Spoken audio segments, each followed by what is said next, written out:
श्री विदुर जी ने सृष्टि विषयक प्रश्न पूछा, सृष्टि का उद्गम सुनाया। नारायण से ब्रह्मा, ब्रह्मा जी ने फिर महत तत्वों की उत्पत्ति की, फिर सनत सनंदन सनातन सनत कुमार उत्पन्न किए। पहले पुत्र थे, बात नहीं मानी पिताजी की। ब्रह्मा जी ने कहा सृष्टि बढ़ाओ, सनकादिकों ने कहा तपस्या करेंगे। पहली संतान ने बात नहीं मानी। बताओ, ब्रह्मा जी को क्रोध आ गया, भ्रुकुटी टेढ़ी हुई, क्रोध से शिव जी का जन्म हो गया। रोते रोते एक बालक उत्पन्न हुआ। पूछा कौन है? ब्रह्मा जी ने कहा तुम रोते हुए जन्मे हो, इसलिए तुम्हारा नाम रुद्र। क्या करें? बोले सृष्टि करो। भगवान शिव ने देखा कि अभी अभी पिताजी का मूड अपसेट है, बड़े भाइयों को डांटा है, सनत सनंदन सनातन को। अभी हम तपस्या की बात करेंगे तो पिताजी हम पे भी नाराज हो जाएंगे। तो बोले जो आ गया। और फिर भगवान शंकर ने सृष्टि की। डाकनी, साचनी, भूत, प्रेत, पिशाच इतने बना दिए कि ब्रह्मा जी की दाढ़ी नोचने लगे। ब्रह्मा जी ने कहा भैया हो, ये इस सृष्टि को तो जरा बंद कर दो। अलम प्रजा भी, रोको रोको, इस सृष्टि को रोक दो। तब ब्रह्मा जी ने शिव जी को कहा आप तो तपस्या करो। फिर 10 मानस पुत्र ऋषि उत्पन्न किए, छाया से करदम जी उत्पन्न हुए। और महाराज इस सृष्टि का पहला जोड़ा बना मनु शतरूपा। मनु के वंशज होने के कारण हम सब मानव कहलाए अथवा मनुष्य कहलाए। श्री मनु जी ने कहा महाराज क्या करें? कहा सृष्टि करो। कहां करें? पृथ्वी तो हिरण्याक्ष ले गया। परीक्षित जी ने फिर रोक दिया। बोले महाराज ये हिरण्याक्ष कहां से आ गया? अभी तो सृष्टि बन ही रही है, ये हिरण्याक्ष कैसे आया? तो सुखदेव जी ने कहा राजन, सृष्टि के नैमित्तिक प्रलय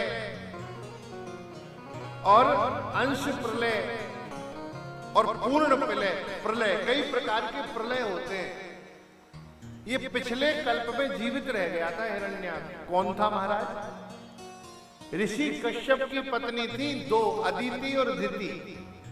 अदिति तो हुई देव माता, दिति क्या कोई संतान नहीं थी। इन्होंने संधि काल में अपने पति देव से संतान प्राप्ति की इच्छा रखी, दुराग्रह किया, संधि काल में गर्भ धारण किया तो पति ने श्राप दे दिया, ये समय ठीक नहीं था, ये रुद्र काल है, इस समय में आपने गर्भ धारण किया है, आपके गर्भ से राक्षस पैदा होगा। भगवती दिति विचित्र थी महाराज।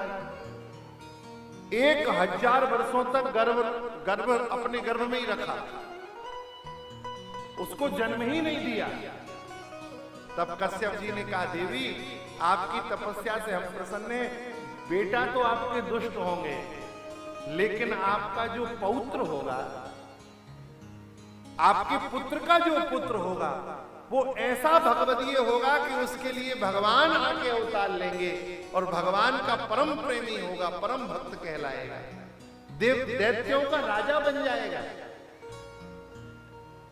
तब महाराज प्रसव हुआ तो 2 बड़े भयानक दैत्य उत्पन्न हुए, हिरण्याक्ष और हिरण्यकश्यप।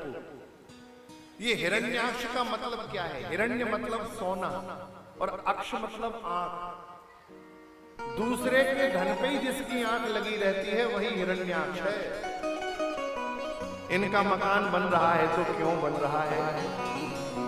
बोले भैया इनके जो दिन फिर गए, कहां से आ रहा है हम सब जानते हैं। जिसकी आंखें दूसरे के ही धन को देखें वो हिरण्याक्ष है। अच्छा कितना सुंदर संकेत है। हिरण्याक्ष को किसने मारा? वराह भगवान ने, यज्ञ वराह भगवान ने। मतलब हिरण्याक्ष है लोभ की वृत्ति, धन से लोभ बढ़ता है, तो उस लोभ की वृत्ति को यज्ञ से ही नष्ट किया जा सकता है। यज्ञ कराओ, दान करो, सेवा करो, इससे आपकी लोभ की प्रवृत्ति नष्ट हो जाएगी। हिरण्याक्ष ने पृथ्वी के ऊपर कब्जा कर लिया। मनु जी ने कहा महाराज हिरण्याक्ष पृथ्वी ले गया, तत्काल महाराज नासिका प्रवर से भगवान का अवतार हो गया। सब लोग बोलिए बोलो बराह